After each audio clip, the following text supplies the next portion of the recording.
Hello, in this video I'm gonna show you how to send crypto using your TANGEM wallet.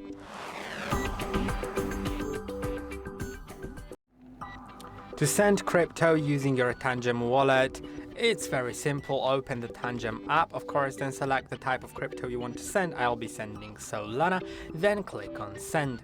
Now enter the recipient's address.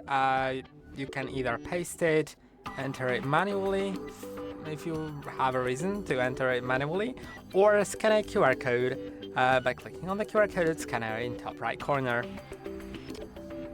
Now just click on next and enter the amount you want to send. You can enter it either in the current cryptocurrency or in USD.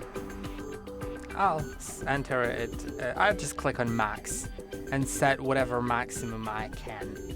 Now let's click on next.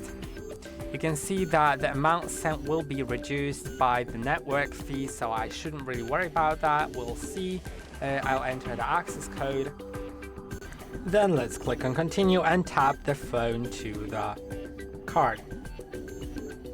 Continue holding until it finishes loading.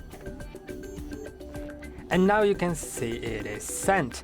I can simply click on close now, and it should be processed, I believe, in like 20 seconds, because that's about the time that Solana takes. And I hope that this video was helpful. Don't forget to like and subscribe. See you in the next one.